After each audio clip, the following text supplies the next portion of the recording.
नमस्कार दोस्तों, जय हिंद, वंदे मातरम। स्वागत है आपका अपने न्यूज चैनल बीएमएम न्यूज में। देश दुनिया की तमाम बड़ी खबरों के साथ आइए जानते हैं इस वक्त की महत्वपूर्ण और ताजा सुर्खियां। फिर एक एक खबरें जानेंगे विस्तार से। तो बढ़ते हैं सुर्खियों की ओर। इसी बीच बड़ी खबर निकल कर आ चुकी है। ईरान ने जारी किया अमेरिका का शांति प्रस्ताव, तो भड़के डोनाल्ड ट्रंप। मिडल ईस्ट में जारी भीषण जंग को रोकने की कोशिशों को बड़ा झटका लगा है। अमेरिकी राष्ट्रपति डोनाल्ड ट्रंप ने कहा कि जंग को खत्म करने के लिए वाशिंगटन के शांति प्रस्ताव पर ईरान की प्रतिक्रिया की समीक्षा की है। ट्रंप ने साफ किया कि उन्हें ईरान की प्रतिक्रिया बिल्कुल पसंद नहीं आई। उन्होंने इसे अमेरिका के लिए पूरी तरह अस्वीकार्य करार दिया। ट्रंप का सख्त रुख। Social media platform truth social पर जारी एक बयान में ट्रंप ने बेहद कड़े शब्दों का इस्तेमाल किया। उन्होंने कहा कि ईरान के प्रतिनिधियों की ओर से दिया गया जवाब उनकी उम्मीदों पर खरा नहीं उतरा। ट्रंप ने ईरान पर दशकों से अमेरिका को गुमराह करने का आरोप लगाते हुए लिखा, ईरान पिछले 47 वर्षों से अमेरिका और पूरी दुनिया के साथ केवल देरी करने का खेल रहा है। उन्होंने हमारे महान देश का मजाक उड़ाया है, लेकिन अब वे और नहीं हंस पाएंगे। ट्रंप ने इस दौरान पूर्व अमेरिकी राष्ट्रपति बराक ओबामा पर भी निशाना साधा। उन्होंने दावा किया कि ओबामा की नरम नीतियों की वजह से ही तेहरान को दोबारा उभरने और शक्तिशाली बनने का मौका मिला। डोनाल्ड ट्रंप ने अपने social media account truth social पर पोस्ट किया, ईरान ने पिछले 47 वर्षों से अमेरिका और बाकी दुनिया के साथ खेल खेलता रहा है, हर बार बस टालम टोल करता रहा, आज नहीं कल वाली नीति अपनाता रहा। फिर उसे सबसे बड़ा मौका तब मिला जब बराक ओबामा अमेरिका के राष्ट्रपति बने।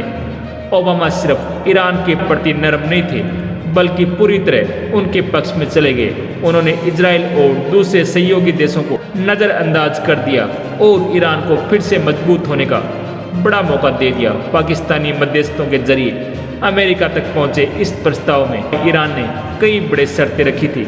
ईरानी समाचार एजेंसी तस्नीम और अन्य मीडिया रिपोर्टों के मुताबिक ईरान ने लेबनान सहित उन सभी मोर्चों पर युद्ध खत्म करने की मांग की है जहां इजराइल और ईरान समर्थित हिजबुल्लाह के बीच संघर्ष जारी है। इसके अलावा तेहरान प्रतिबंधों से राहत चाहता है। चलिए बढ़ते हैं अगली बड़ी खबर की ओर। ट्रेन में कितना सामान ले जा सकते हैं यात्री, देखिए 1A, 2A, 3A और SL बोगी के नियम।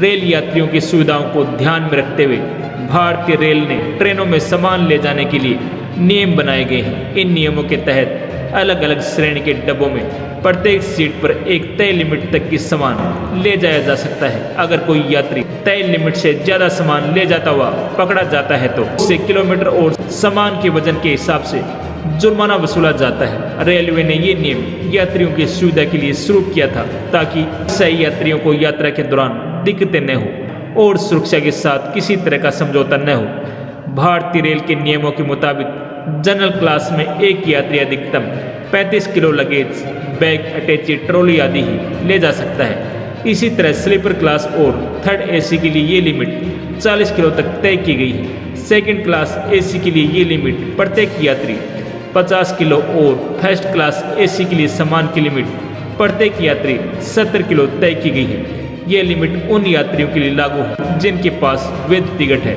मान लीजिए आप अपने परिवार के 4 अन्य सदस्यों के साथ थर्ड AC में यात्रा कर रहे हैं, जिनमें 5 साल से कम उम्र के 2 बच्चे भी शामिल हैं, तो आपके लगेज का कुल वजन 120 किलो से ज़्यादा नहीं होना चाहिए। अगर कोई यात्री तय लिमिट से ज़्यादा वजनी सामान के साथ यात्रा करता हुआ पाया जाता है तो उससे यात्रा की दूरी, किलोमीटर और अतिरिक्त वजन पर जुर्माना वसूला जाता है। रेलवे के नियमों के मुताबिक अगर आपके पास ज़्यादा सामान है तो आपके रेलवे के पार्सल विभाग में जाकर बुकिंग करनी चाहिए, जिसके बाद आपका सामान ट्रेन के पीछे वाले डब्बे में रख दिया जाता है और उसे आपके गंतव्य स्टेशन पर उतार दिया जाता है। चलिए बढ़ते हैं अगली बड़ी खबर की ओर। EPFO ने प्राइवेट ट्रस्ट के लिए बनाए गए सख्त नियम, मनमाना ब्याज देने पर भी लगाई रोक। EPFO ने प्राइवेट ट्रस्ट के लिए नियमों में अहम बदलाव किए हैं।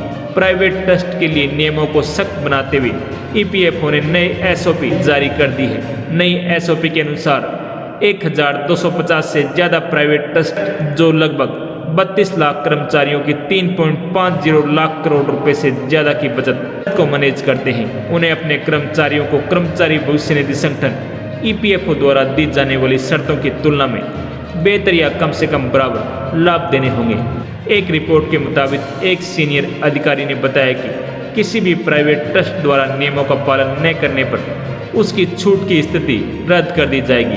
प्राइवेट या छूट प्राप्त संस्थान वे कंपनियां होती हैं जो कर्मचारियों के योगदान को EPFO के केंद्रीय कोष में जमा करने के बजाय अपने स्वयं के प्राइवेट भविष्य निधि ट्रस्ट का प्रबंधन करती हैं।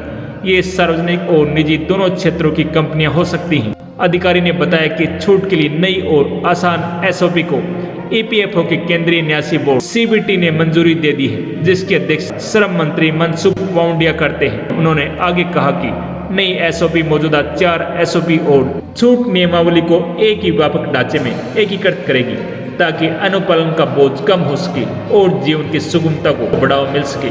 दस्तावेजों में कहा गया है कि नई SOP इस बात को दोहराती है और जोर देती है कि छूट प्राप्त संस्थान द्वारा दी जाने वाले लाभ EPFO द्वारा दिए जाने वाले लाभों से बेहतर या कम से कम उनके बराबर होने चाहिए और सदस्यों की सुरक्षा के लिए निष्क्रिय खातों और बिना KYC वाले खातों की शेष राशि को अर्जित ब्याज के साथ EPFO में ट्रांसफर करना होगा। चलिए बढ़ते हैं अगली बड़ी खबर की ओर। देश में एक बार फिर से बारिश का रौद्र रूप देखने को मिलेगा। अब मौसम विभाग ने यूपी बिहार समेत 15 राज्यों के लिए भारी बारिश और तूफान की चेतावनी जारी कर दी है। इस दौरान 75 से 80 किलोमीटर प्रति घंटे रफ्तार से आंधी भी चलने की संभावना है। वहीं पहाड़ी राज्यों में जाने वाले लोगों के लिए भी खास अलर्ट जारी कर दिया गया है। घर से बाहर कदम रखने से पहले मौसम अपडेट जरूर कर लें।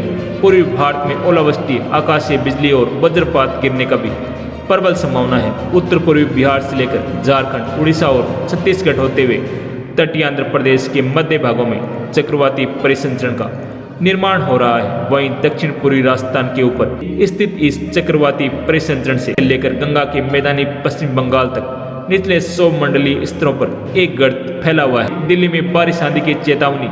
मौसम विभाग की भविष्यवाणी के मुताबिक दिल्ली में बारिश और आंधी का अलर्ट जारी किया गया है। इस दौरान हवा की रफ्तार 40 से 50 किलोमीटर प्रति घंटे तक रहने की संभावना है। वहीं दिल्ली में अधिकतम तापमान 36 डिग्री सेल्सियस तो न्यूनतम तापमान 27 डिग्री सेल्सियस तक रहने की संभावना है। उत्तर प्रदेश बारिश तूफान का अलर्ट। मथुरा, आगरा, सारण, गाजियाबाद, हापुड़, नोएडा, बलरामपुर, कानपुर, प्रयागराज, गोरखपुर और देवरिया में भारी बारिश और आंधी की चेतावनी है। वहीं लखनऊ में अधिकतम तापमान 36 डिग्री सेल्सियस तो न्यूनतम तापमान 26 डिग्री सेल्सियस रहेगा। बिहार में बारिश आंधी की चेतावनी। गया, जहानाबाद, पटना, पूर्वी चंपारण, पश्चिमी चंपारण, सारण, गया, गोपालगंज, मुजफ्फरपुर, वैशाली, समस्तीपुर, दरभंगा, सीतामढ़ी, पूर्णिया, सहरसा, सुपौल, अररिया, किशनगंज और कटिहार में भारी बारिश और आंधी का अलर्ट जारी किया गया है। पटना में अधिकतम तापमान 35 डिग्री सेल्सियस तो न्यूनतम तापमान 25 डिग्री सेल्सियस तक पहुंचेगा। झारखंड में बारिश आंधी का अलर्ट। रांची, खूंटी, रामगढ़, लोहरदंगा, गुमला, हजारीबाग, पलामू, जमशेदपुर और बोकारो एक बार फिर से आंधी बारिश का अलर्ट जारी किया गया है।